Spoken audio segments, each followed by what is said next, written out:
माँ जी आशीर्वाद देने में इतनी भेदभाव क्यों? Emotional and heart touching story. Chhaya ji ने बहू अनु से कहा, दूधो नहाओ पूतो फलो और सदा सुहागन रहो। तुम हमेशा अपने सास ससुर की सेवा करो और तुम्हारे घर में धन की कभी भी कमी ना हो। लो बहू, इतने सारे आशीर्वाद दे दिए तुमको, फिर तो नहीं कहोगी माँ जी आप तो मुझे प्यार ही नहीं करती। अब बताओ अमित बेटा, तुमने कहीं भी देखा किसी को इतना आशीर्वाद देते हुए? अनु ने कहा, माँ जी कभी मेरे खुद के लिए भी आशीर्वाद दिया कीजिए, जैसे कि सदा स्वस्थ रहो और सफल रहो। वैसा कभी नहीं कहती। छाया जी ने पूछा, वो कैसे? अनु ने कहा, जब मैं शादी करके आई थी तब आपने कहा था दूधो नहाओ पूतो फलो। 3 साल बाद आपको पोता मिला। जब हमने दूसरे बच्चे के लिए मना किया फिर आपने कहा तुम्हारा घर धन से भरा रहे। अब धन तो इस घर में ही आएगा, कौन सा मेरे मायके जाएगा। छाया जी ने कहा, बहू तुम कुछ भी सोचती हो, अगर लोग सुनेंगे तो क्या कहेंगे। माँ जी लोगों की छोड़िए, आप मेरी सोच को गलत साबित कीजिए। सास ससुर की सेवा करने का आपका कहना है, अब मैं तो यहीं रहती हूँ तो सेवा भी आपकी ही करूँगी, मायके वालों की थोड़ी ना करूँगी। छाया जी ने कहा, बहू क्या तुम्हें मेरा आशीर्वाद देना पसंद नहीं आता? अनु मुस्कुराते हुए बोली,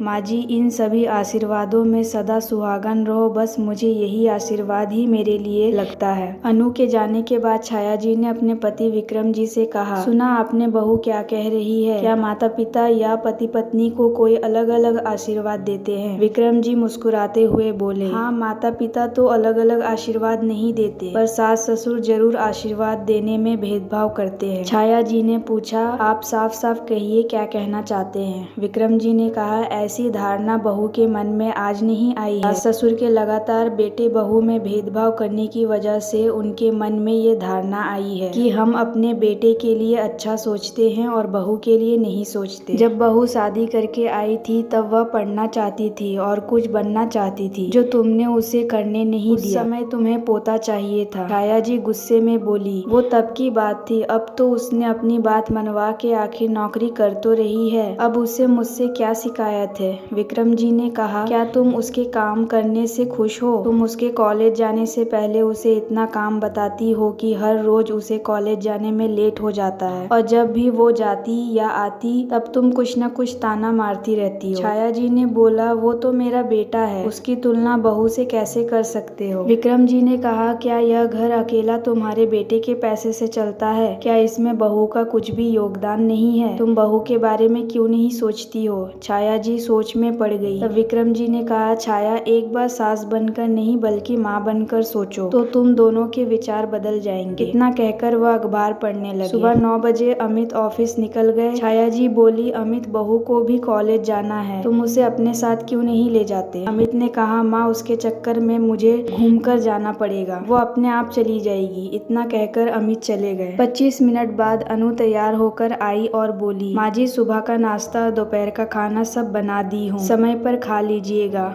समय बीतता रहा। अनु विक्रम जी और छाया जी की देखभाल करती रही। एक दिन छाया जी की ननद कोमल जी आई, उनके लिए अनु ने एक दिन छुट्टी ले ली। अगले दिन जब वो कॉलेज जा रही थी तब कोमल जी बोली, भाभी यह कौन सी बात हुई? बहू बैग लेकर घर से निकल जाती है और घर की सारी जिम्मेदारी आपके कंधों पर छोड़ जाती है। विक्रम जी ने कहा कि अनु बहू हमारी झांसी की रानी है और बहू घर और बाहर दोनों की जिम्मेदारियां निभा सकती है। छाया जी ने अनु से कहा कि तुम थोड़ा जल्दी आने की कोशिश करना, क्योंकि कोमल जी मुझे सुनाएगी तुम्हारे जाने के बाद। अनु भी हर रोज उनके आशीर्वाद लिया करती, फिर बुआ जी चुपचाप आशीर्वाद देते हुए जाने की अनुमति देती थी। बुआ जी को रहते हुए 15 दिन हो गए। अनु इसी तरह सारा काम करके कॉलेज जाती रही, जिसको देखकर छाया जी का हृदय परिवर्तन हो रहा था। फिर एक दिन बुआ जी के घर से फोन आया, उसके बाद वह जाने की तैयारी करने लगी। अनु सुबह 5 बजे उठी, बुआ जी को खिलाया पिलाया और उपहार दिया। बुआ जी ने अनु और अमित को आशीर्वाद दिए, लेकिन छाया जी को यह देखकर अच्छा नहीं लगा, क्योंकि उन्हें बुआ जी ने अमित को पैसे दिए लेकिन उनकी बहू के लिए कुछ नहीं दिया। उन्होंने कोमल जी को टोकते हुए कहा कि अगर आपका भतीजा नौकरी करता है तो मेरी बहू कोई खाली नहीं बैठी रहती, अगली बार आओगी तो बहू नहीं भतीजा ही बनाकर खिलाएगा। कोमल जी ने अपनी भूल का एहसास करते हुए अनु को